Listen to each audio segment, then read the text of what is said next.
vaccinated or not, whether your child ends up getting the chicken pox, what are some of the myths and what are some of the truthful treatments that you would recommend? Okay.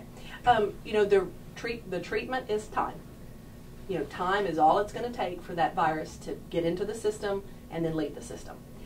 The things we use as treatment are symptomatic. What's going to make the child feel better? Not what's going to make him get better faster, but it's basically taking away fever and pain and itch of the illness. So things we recommend: oatmeal baths, calamine, Benadryl. Those things are just symptomatic treatments to help the child make it through the illness. Not anything that's going to treat the illness or make it go away faster.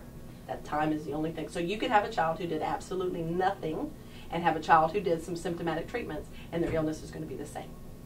Okay. What are some of the craziest things you've heard of parents trying Oh, to goodness. treat those symptoms? Painting things on the lesion, like putting duct tape on the lesions, putting fingernail polish on the lesion, taping a quarter over the lesions, cupping, where you get hot cups and you do these suction cups all over the body to pull the virus out. And none of those things work? No. And they don't usually make the kid feel very good either. I can't imagine that would help.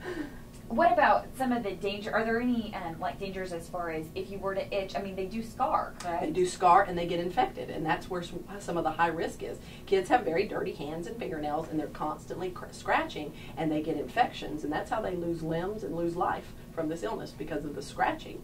And so you have to really be careful of that. So do you have any recommendations for parents to keep their kids from itching? That's where your Benadryl comes in, your calamine comes in, your oatmeal baths. All of that helps to decrease the itching and the symptoms. And then, of course, you need to keep your child's nails filed or trimmed really small and clean. And then just try to distract them from the itching as best you can. Anything else you'd like to add?